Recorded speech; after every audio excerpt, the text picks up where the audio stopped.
Hello everyone, कैसे हैं आप सब लोग। Welcome back to the classes. मैं निखिल राणा। क्लास 8 का हम मैथ्स का टॉपिक जो क्वाड्रिलेटरल्स है उसको कंटिन्यू कर रहे हैं। और जैसे कि आपने देखा प्रीवियस क्लास में आपके क्वेश्चन मैंने होमवर्क में दिया था, राइट। और मैंने क्या बोला था आपको, मैंने आपको सारी सिचुएशन यहाँ पे समझा दी थी। सारी सिचुएशन समझाने का मतलब क्या है कि आपको यहाँ पे बता दिया था कि आप क्वाड्रिलेटरल्स के आप किस तरीके से चीजें यहाँ पे कैलकुलेट करोगे। ठीक है, तो जैसे कि बस मैंने आपको बताया था आप लिख देना। अब तो चीजें लिखने वाली हैं। अब तो ऐसा कुछ नहीं है कि वो क्या बताया था, वो कुछ ऐसा था कि ये लाइंस आपस में एक दूसरे के पैरेलल हैं। और तो because these are the parallel lines, तो ये क्या हो जाएंगे आपके पैरेलल। किसी भी क्वाड्रिलेटर की दो पेयर ऑफ लाइंस अगर पैरेलल होती हैं तो क्या होता है, वो पैरेललोग्राम हो जाता है। ठीक है, ठीक है जी। अब इसमें जो है पैरेललोग्राम हो जाता है। ठीक है, सॉरी बिकॉज देखो लिखने का तरीका क्या होगा। ये हो गया पी ए आर, पी है ना, A R is parallel to PE and PR is parallel to AE. Therefore, PEAR is a parallelogram. ये क्या हो जाएगा सर, एक पैरेललोग्राम हो जाएगा। ठीक है, ये एक पैरेललोग्राम हो जाएगा। नाउ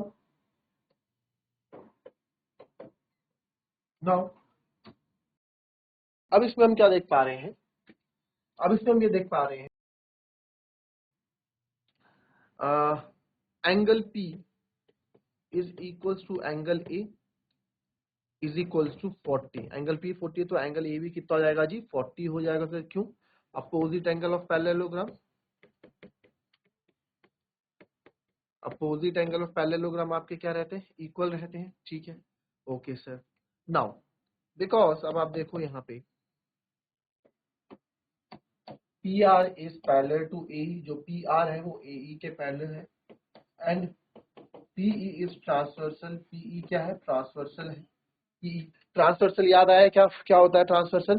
ट्रांसवर्सल सर वो लाइन होती है, ट्रांसवर्सल क्या होता था, ट्रांसवर्सल वो लाइन होती थी जो दो पैरेलल लाइंस को क्या करती थी, इंटरसेक्ट करती थी। यानी कि अगर ये दो पैरेलल लाइंस है तो काटने वाली लाइन को ट्रांसवर्सल बोलते थे। ठीक है, बट इस केस में क्या हो रहा है सर, इस केस में ये दो पैरेलल लाइंस है, इस केस में ये दो पैरेलल लाइंस है और इसको ये लाइन काट रही है। इस केस में ये दो पैरेलल लाइंस हैं और इस केस में ये दो पैरेलल लाइंस हैं और ये इसको एक दूसरे को काट रही हैं। ठीक है, तो अगर ये 40 है, ये 40 है, ठीक है, ये 40 है, तो ये कितना होगा? नहीं समझ आई बात? पहले इसकी केस छोड़ो, अगर आपको ना दूसरे से आपको याद होगा, दूसरे से आपको याद होगा, अगर ये दो पैरेलल लाइंस हैं, ये ट्रांसवर्सल है। अगर मैंने बोल दिया इन दो एंगल्स के आपस में क्या रिलेशन है, ये क्या होते हैं आपके को इंटीरियर एंगल होते हैं। Angle on the same side of transversal, transversal के एक ही तरफ के कोणों का योग क्या होता है, 180 डिग्री होता है। वही चीज है कि अगर मैं बोल रहा हूँ ये दोनों एक दूसरे के पैरेलल है, ये ट्रांसवर्सल लाइन है बच्चों, तो यहाँ पे ट्रांसवर्सल लाइन कौन सी होगी, this is the transversal line. ये पैरेलल लाइन होंगे, ये दूसरे के पैरेलल है, ये ट्रांसवर्सल होगी, तो ट्रांसवर्सल के एक ही तरफ के या इस तरफ के या इस तरफ के कोणों का योग क्या होगा, 180 डिग्री होगा। ट्रांसवर्सल लाइन के या तो इस तरफ के या इस तरफ के sum of the angles on the same side of transversal, same side मतलब एक ही साइड के। तो अगर ये यहाँ पे ऐसी कुछ है ना, ये ऐसी कुछ है, तो अगर ये यहाँ पे 40 है तो ये कितना होगा, 140 होगा, क्योंकि इनका सम क्या होता है, 180 डिग्री होता है। तो आप यहाँ लिख देंगे कि angle P plus angle E is equal to 180 degree. Reason लिख दो, को इंटीरियर एंगल, रीजन लिख दो को इंटीरियर एंगल। ठीक है, तो angle P plus angle E is equal to 180 degree यहाँ पे हो जाता है। तो सर आप यहाँ देख रहे हैं एंगल P हमारा 40 है, angle E is equal to 180 है, तो एंगल E हो जाएगा 180 माइनस 40, तो एंगल E हो जाएगा 140। तो जब एंगल E मेरा 140 आ गया तो आप बोल सकते हैं angle E is equal to angle R is equal to 140, because opposite angle of parallelogram है। आया मजा कि नहीं आया? ठीक है, तो ये इस तरह से आपने चारों एंगल्स यहाँ पे निकाल लिए, ये भी कितना हो जाएगा 140 हो जाएगा। ठीक है, एक तो ये हो गया। दूसरा, अब क्योंकि ये पैरेललोग्राम आप प्रूफ कर चुके थे, ठीक है, आपको इतना सोचना नहीं था जितना, ये तो मैंने डिटेल में बताया ना, इसी कारण वजह से, क्योंकि ये दो पैरेलल लाइंस है, ये ट्रांसवर्सल लाइन है, इसी कारण से एक कॉन्सेप्ट इतना सब करना भी नहीं था आपको, आप सिंपल यहाँ पे कर देते। देखो इसके बाद का स्टेप आप सिंपल यहाँ ये बता देते, angle P plus angle E is equal to 180 होता है सर, क्यों? सम ऑफ एडजेसेंट एंगल, याद आया? Sum of adjacent angle of parallelogram is 180। Adjacent angles का सम, पैरेललोग्राम में एडजेसेंट एंगल का सम क्या होता है? 180 होता है। तो 40 प्लस एंगल ही 180, ये वाला कॉन्सेप्ट आप दे सकते थे, पर ये जो कॉन्सेप्ट आया एडजेसेंट एंगल ऑफ पैरेललोग्राम 180 होता है, ये कॉन्सेप्ट आपका यहीं से आया है, इसलिए आपको डिटेल में थोड़ा बताया। ठीक है, अदरवाइज आप डायरेक्ट इतना लिख सकते थे, क्योंकि आपको प्रॉपर्टी तो पता है, प्रॉपर्टी आपने पढ़ी है, इतना लिखते तो भी हो जाता। क्लियर? कॉपी कर लीजिए। चलिए एक क्वेश्चन और दे देता हूं आपको,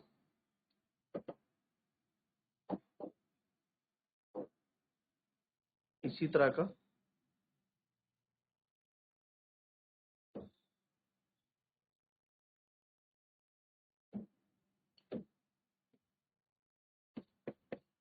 एक सौ 10 डिग्री पी क्यू आर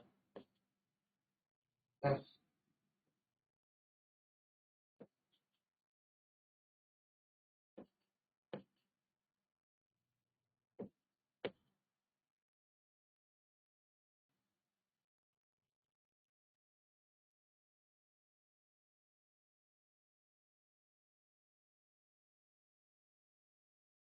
ठीक है।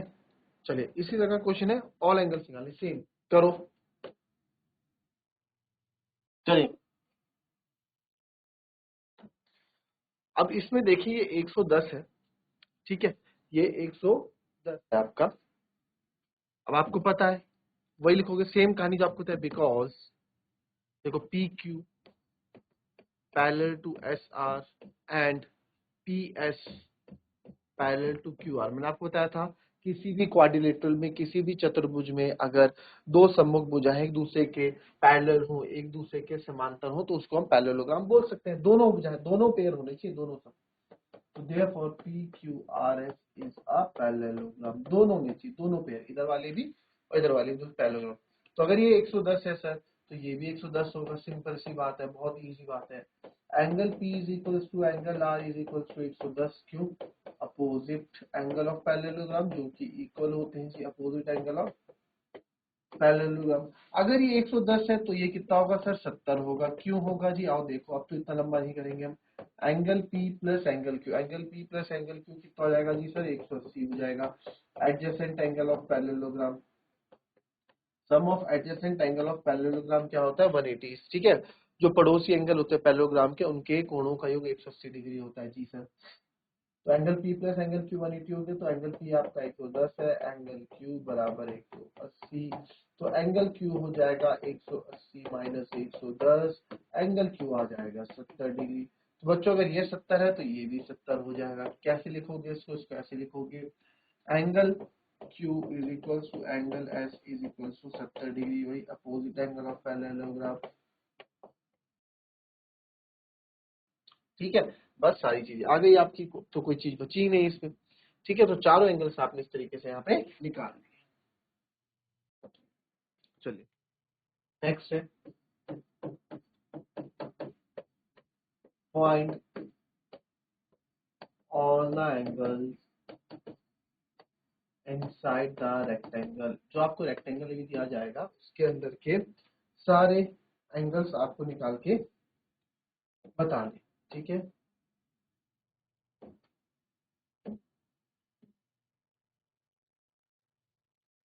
अब रेक्टेंगल की प्रॉपर्टी तो आप लोगों को पता ही है,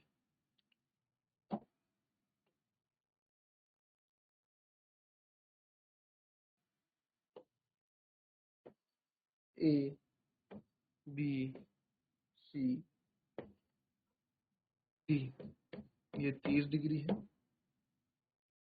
ये क्योंकि diagonals of parallelogram bisect each other, आपको पता है, सॉरी रेक्टेंगल एक दूसरे को बाइसेक्ट करते हैं। चलिए, तो जितने भी एंगल इसके अंदर बन रहे हैं बच्चों, जितने भी एंगल, उसकी बात हो रही है। आप मान लो इसका angle 1, angle 2, angle 3, angle 4, angle 5, angle 6, angle 7, जहां जहां आपको कोण बनते दिख रहे हैं, एंगल 8, एंगल 9, एंगल 10, एंगल 11, 11 कोण, यानी 12 है, मतलब 12 बाई है। तो 12 एंगल है। 12 एंगल कैसे है सर? देखो एंगल कैसे बनता है, दो लाइन से है ना, एक रेखा ये जा रही है, एक रेखा, तो ये एंगल बन गया। तो ठीक है, एक लाइन ये जा रही है, एक लाइन, ये भी एंगल बन गया। ठीक है, आप कैसे भी बना दो, एक एंगल जा रहे हैं, एक लाइन ऐसे जा रही है, ये कोण, तो दो लाइंस के बीच में ही आपके हमेशा एंगल बनता है। तो ये सारे एंगल आपको यहाँ दे रखे हैं, एंगल्स को आपको कैलकुलेट करना है। कैसे कैलकुलेट करोगे? और आपको पता है कि क्या है, एक रेक्टेंगल है, आपको ये भी पता है कि एक रेक्टेंगल है। चलो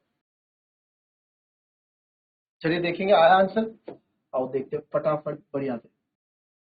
सर सबसे पहले अगर आप देखो, एंगल 1 प्लस एंगल 30 डिग्री आपका 90 डिग्री होगा। क्यों? क्योंकि एंगल ए जो आपका 90 डिग्री है, बिकॉज इसमें लिखेंगे ऐसे,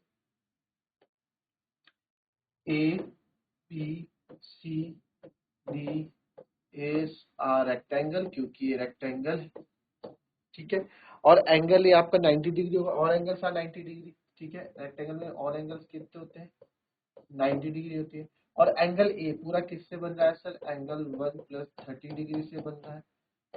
तो यहाँ से एंगल 1 कितना आ जाएगा? 90, 30 हो जाएगा, माइनस का हो जाएगा, एंगल बना गया 60 डिग्री।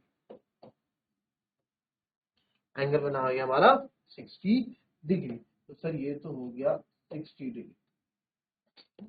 फिर आ जाओ जी दूसरे पे, अब आ जाओ ये 60 90। अब ये बताओ एंगल 2 और एंगल 3 भी 90 डिग्री होगा। अच्छा, आपको ये भी पता है, आपको ये भी पता है कि एडजेसेंट एंगल्स का सम 180 डिग्री होता है। तो आप यहाँ ये तो लिख दोगे कि सर एंगल 10 और एंगल 11 90 डिग्री है, बट बाइसेक्ट करता है कि नहीं करता है, कौन बताएगा? अब आप एक चीज ध्यान से देखें यहाँ पे, एक चीज ध्यान से देखें यहाँ पे, वो चीज क्या है, इसको मैं दूसरे, क्योंकि आपको दिखेगा नहीं ना ऐसा, तो हाईलाइट कर देते हैं। ये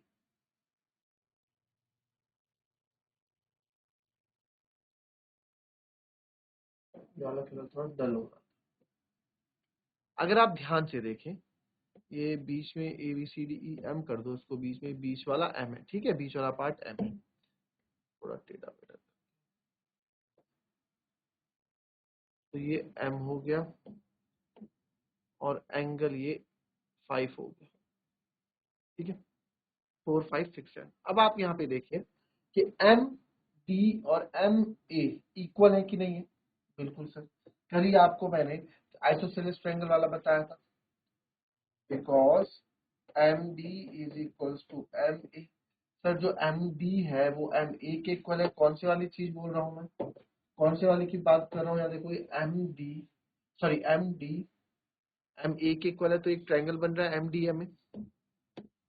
ठीक है, तो एम डी एम ए के इक्वल है, तो आपको पता है इसके एंगल्स भी इक्वल होंगे, angle one equals to angle 2 होगा। फिर भाई ट्रायंगल बन रहा है, तो therefore in triangle M D A angle 1 is equals to angle 2, क्योंकि इसके अपोजिट एंगल है आपका, एम डी के अपोजिट एंगल 1 एंगल है, और एम ए के अपोजिट एंगल 2 एंगल है। कल हमने सीखा आइसोसेलेस ट्रायंगल की प्रॉपर्टी होती है, कल आपने हमने सीखा था ना ये।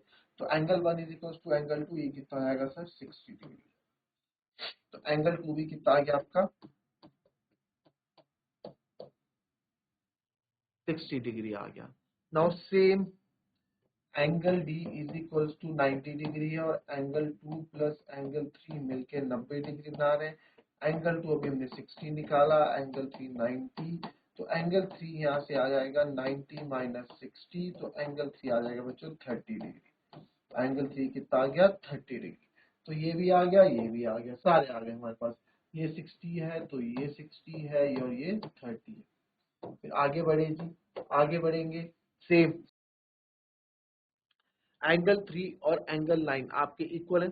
अगर आप चलो एंगल 7 पे भी देख लेंगे, एंगल 7 पे आप देख रहे पहले,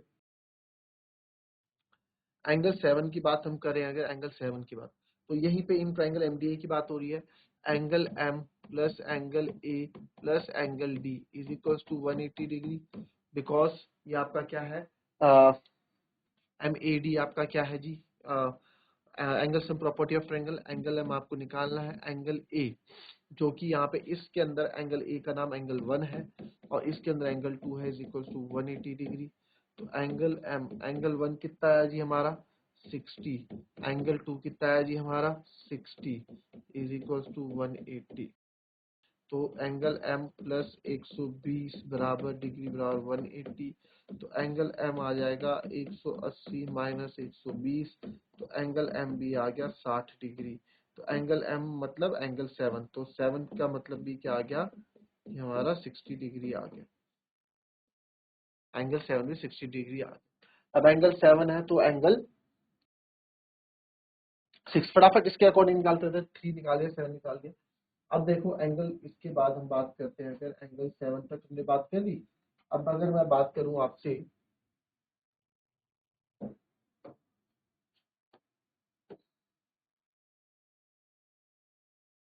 ठीक है, एंगल 7, तो आप यहाँ देखो angle 7 is equals to angle 6, angle 7 और एंगल 6 इक्वल होंगे, बराबर क्या हो जाएगा आपका, ये भी 60 डिग्री हो जाएगा। रीजन वर्टिकली अपोजिट एंगल, ये क्या हो गया जी, वर्टिकली अपोजिट एंगल हो गया, तो एंगल 6 भी आपका आ गया, ये भी आपका कितना आ गया 60 डिग्री आ गया। जब ये 60 डिग्री, अब आप देखो एंगल 7, अब ध्यान से देखना है, यहाँ पे आपको समझा रखी है चीजें, अब ध्यान से आप देखेंगे कि सर एक चीज आप बताओ, एक चीज आप यहाँ बताओ, एंगल 7 और एंगल 5 मिलकर लीनियर पेयर ऑफ एंगल बना रहे हैं, एंगल 7 और एंगल 5 मिलकर लीनियर पेयर ऑफ एंगल बना रहे हैं, बिल्कुल सीधा इसी लाइन से शुरू इसी लाइन पे खत्म हो रहा है, यानी कि लीनियर पेयर ऑफ एंगल बना रहे हैं। तो आप बोल सकते हैं सर, ठीक है, कि angle 7 plus angle 5 is equals to 180 degree, linear pair of angle बना रहे हैं, क्या बना रहे हैं, लीनियर पेयर ऑफ एंगल बना रहे हैं सर। एंगल 7 कितना है अभी आपने निकाला 60 डिग्री है, angle 5 is equals to 180 degree, तो एंगल 5 यहाँ पे क्या आ जाएगा 180 माइनस 60, 180 माइनस 60, तो एंगल 5 हो जाएगा 120 डिग्री, एंगल 5 क्या हो जाएगा 120 डिग्री। तो सर जब एंगल 5 मेरा 120 हो गया तो एंगल 4 भी मेरा 120 हो जाएगा, क्यों जी, वर्टिकली अपोजिट एंगल। तो आप बोल सकते हो angle 5 is equal to angle 4 is equal to 120 degree, या फिर आप लिखो angle 5 is equal to angle 4, reason vertically opposite angle. तो देयरफॉर मैं बोल सकता हूँ एंगल 4 भी कितना हो गया 120 डिग्री हो गया, ठीक है। 1 2 3 4 5 6 7 तो हमारे हो गए है ना, 7 एंगल हमारे आ गए, हमारे ये एंगल रहे। अब मुझे क्या होता, तो बहुत इजी है, आप ट्रायंगल ले लिए, 30 आ गया आपका, ये आपका 30 आ गया, ठीक है, ये आपका 30 आ गया, ये एंगल 4 कितना था जी आपका, एंगल 4 कितना था जी आपका, एंगल 4 हमारा 120 आया, 120 आया, 120। तो इन ट्रायंगल डीएमसी,